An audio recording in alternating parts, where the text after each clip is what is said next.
Hey there, and welcome to Drawing with the Blakleys. They call me Dad. They call me Max.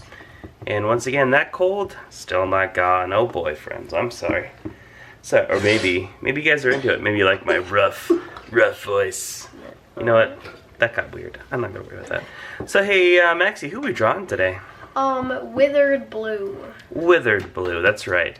From Accurate Rainbow Friends Roleplay. Yeah.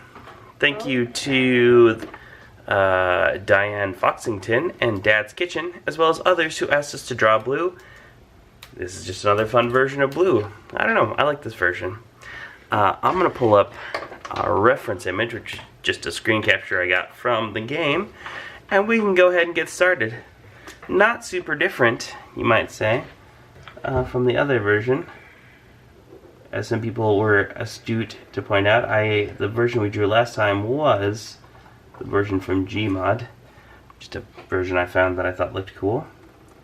So we're doing the eyes here.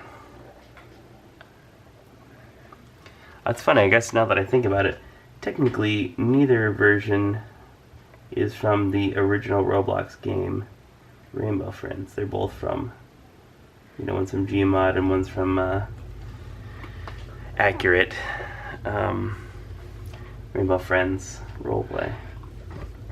But you know what? I'm fine with that.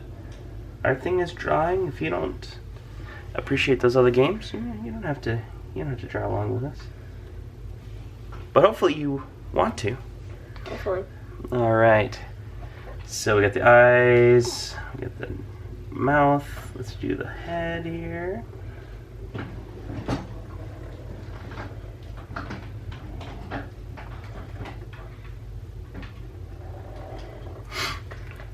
Part of what I liked about this particular one, why I went with this screen cap that I got, was that he's rushing right at the player, the viewer here, and I thought that looked cool.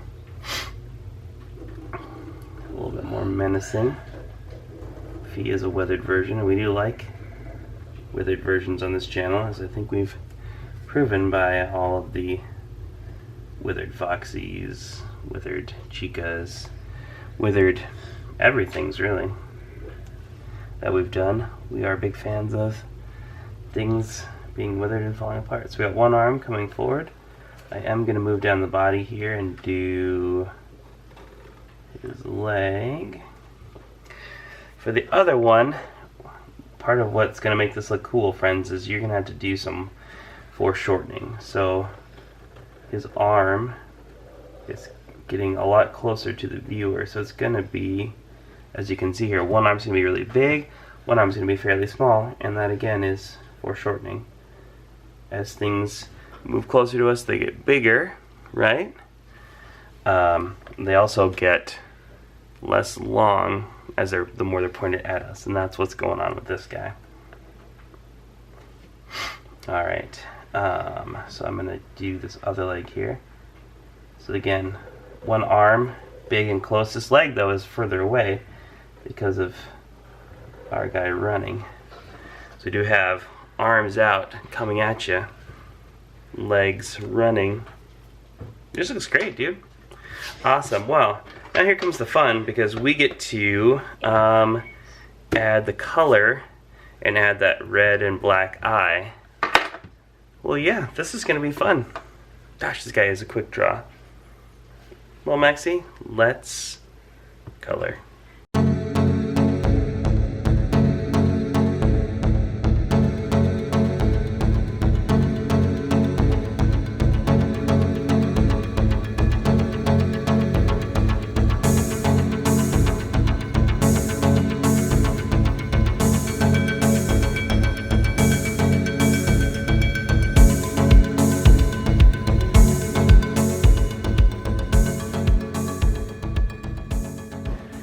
Alright, well, I thought I'd do something that we don't typically do in our videos, but I figured this was such a short video, I would try it out with you guys.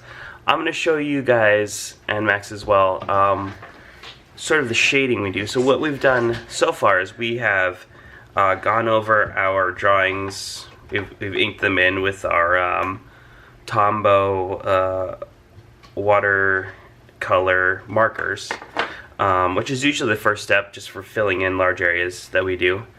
And then what I like to do is I really like these, which are chalk pastel pencils.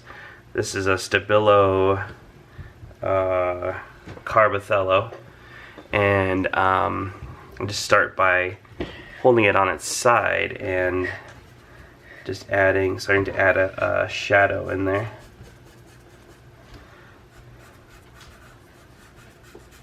I like just sort of the spread that we get on there. Usually in our videos, use these for a couple different things. Shadows, in part because you can blend them very easily, and it might sound weird because we're already using like blendable markers, but I just feel like these do a better job, and they're also erasable. So if I feel like like right here, right when outside the line, just take my kneaded eraser and I can erase it pretty easily. I can blend them, especially with something like a drawing stub or other thing. And also occasionally, I feel like the Tombows, they just don't quite, they get like a little bit streaky like you see here, and you can always come through and sort of even that out a little bit, just lightly. These are super easy, in my opinion, for making like subtle shadows and highlights. I'm also trying to be a little bit careful in here because the watercolor markers haven't fully dried, and so when the paper is a little wet, it tends to shred or pill up pretty easily. So anywhere there might be a little bit of shadow on a reference image, or where I might consider there to be a little bit of shadow, I'll add this. You can also add like a light blue or a white to do the highlights. I think I'm going to start with a light blue just to see if we can't. So this will even out some of that streakiness that we got from the markers. But also if we lay this down and then come back through with our white, which is definitely in here somewhere. Oh, here it is. It'll also blend into the blue that's already there. So in our reference image, we have some highlights along here. The nice thing about these is, like I said before, we can sort of put down some highlight areas, and then we can take our drawing stub and just kind of move it around so that it blends out really nice and easy. I feel like these give like just a real nice dimensionality to everything. Make everything look really like a smooth shadow gradient. And a lot of times this is something that I spend a lot of time on. If you watch the video, it probably doesn't, it goes by in a matter of seconds, but I could easily spend 20, 30, 40 minutes just doing this process. The other thing we can do is we can add a sort of more dark blue into some of the shadow areas and have it look just a little bit more like how shadows actually look, which is that they oftentimes aren't so much gray as they are a darker shade of that base color. We can also take a nice red, and if there's like a glowing effect like this eye, I can take it and go just a little bit outside the border of that, and that's another area to blend, and it gives it that little bit of a glowing look where the red is popping out. And then again, add a little bit of white on top of that to lighten it up and make it look like it's shining out. Awesome. So yeah, a lot of what I'm be doing now is just some kind of subtle blending. You can also blend, you can use the colors themselves to sort of blend through some of what you did. If I use this blue over top of the black or the white, it'll actually move that, blend that a little bit as well.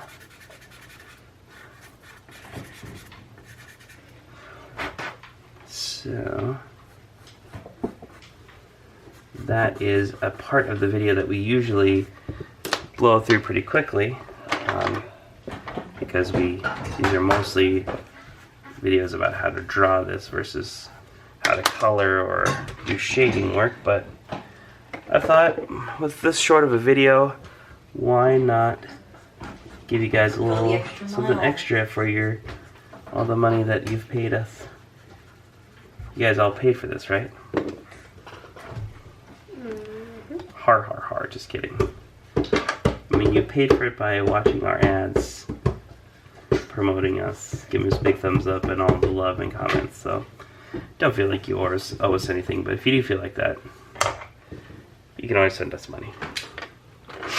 And then sometimes my colors stray a little bit out of line. That's nice for take my white and just almost like erase it. Awesome. Well, that is our video for today. Awesome job, Maximilian, on your blue. Ooh, we did it.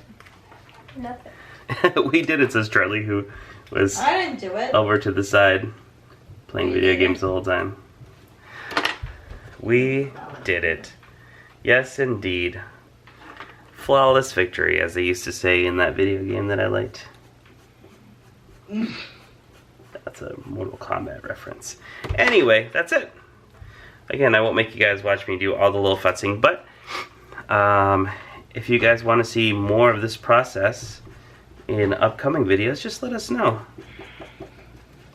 But yeah, that's it. If you want to see more Withered or modded or other versions of Rainbow Friends, let us know down in the comments.